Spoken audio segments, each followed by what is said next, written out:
Tonight, we are fixing USPSA Production Division. Are you ready? Stand by.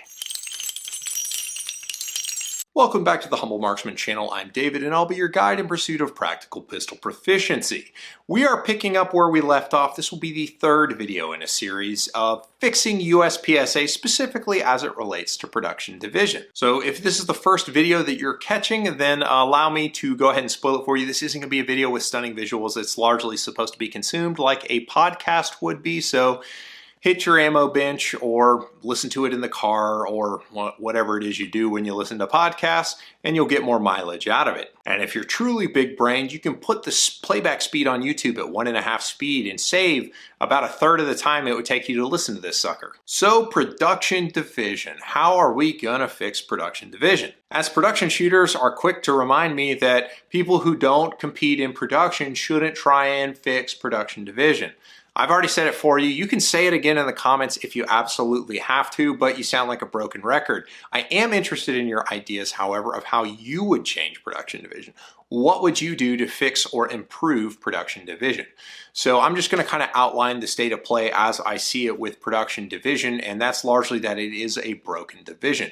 It is a nostalgia division from the early 2000s under the assault weapons ban, which is why it's a 10-round division, and it sort of enshrines sort of the pistols of the era as the guns that we're going to compete with. I think that we get honest about it and just call it a nostalgia division and specifically write it around those kinds of guns, much like single stack has done. And I think you get a lot more consistent with what is the allowed modifications and basically pull it back to what the IPSC rules are, since USPSA is the child organization of IPSC. I think it makes sense for the mainline divisions to sort of line up on rules.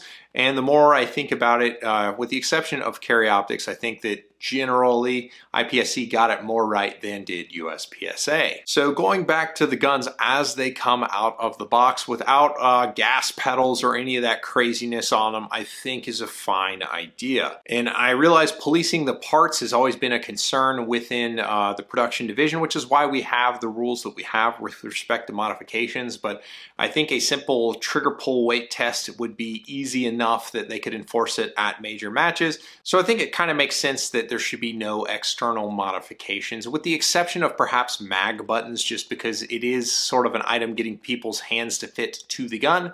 So maybe allowing mag buttons to be swapped, but calling it a day as far as external stuff is concerned. Since we're calling it a nostalgia division, I think we leave single action guns out of it, despite what I said. However, I do think we make our double action guns that have a half or quarter cock slot on them be allowed to be used to that point. At the end of last year, there was a tragic death in New York where a man dropped a pistol. When he was holstering it, it went off and it struck the range officer and he died on the scene. It was a gun without a firing pin safety that is required to be fully decocked was the sucker that went off, and it landed on the hammer, allowing the firing pin to make contact with the primer. Since those guns are really popular, make up about 60% of the division or so according to the 2020 USPSA equipment survey, maybe it makes sense to allow those to drop to the quarter cock notch. So if they are dropped on the ground, all of the bullets stay in the range, since it's getting harder and harder to get more gun ranges. And you knew this was coming since I've already hinted at IPSC, and that is raising the mag capacity of production. A lot of what Production Division is characterized by the sincere constraint on ammunition with the gun. However, if you look at the participation rates within Production Division, it has plummeted with respect to carry optics. And I think a large reason that production as a division was successful up until the point carry optics entered the scene was because it was only the 9mm only division that you could use cheap guns in. By increasing the round count to 15, you are making single stack more distinctive, because 10-round minor is now a thing only in single stack, and production being 15 rounds with the typical USPSA match, which has more stages that are between 28 and 32 rounds.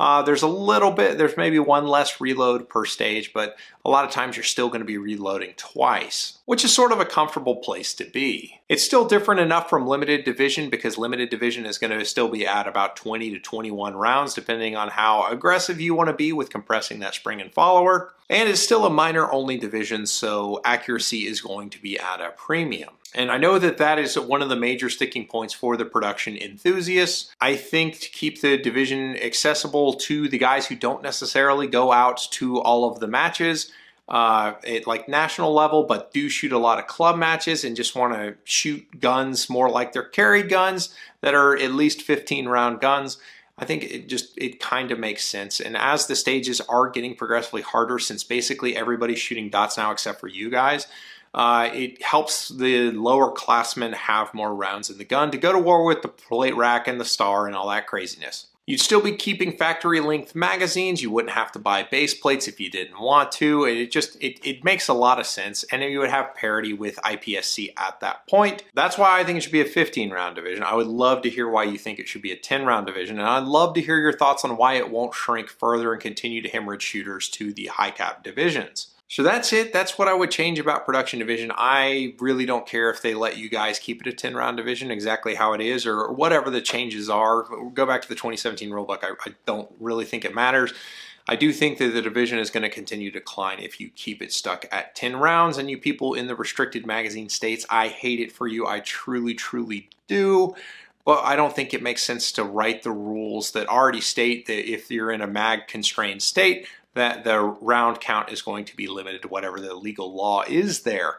So magically all the people from those states come to nationals and they've got magazines that fit all the rounds in them. So I know it's an issue, but I'm not sure that the current like mag restricted states and throwing them one division, like that division can be single stack or a limited 10 or whatever you want it to be. I think to penalize the more popular minor only division because some states have bad laws is not necessarily the best strategy. So sound off in the comments. Let me know what you think. What would you change about production division or USPSA as a whole to make it more interesting to you? So if you've made it this far, I appreciate you watching. YouTube really thinks you're going to enjoy this video, and I have chosen this one for you. So that one's going to be fun. As always, I appreciate you guys, and I will catch you on the next one. Take care.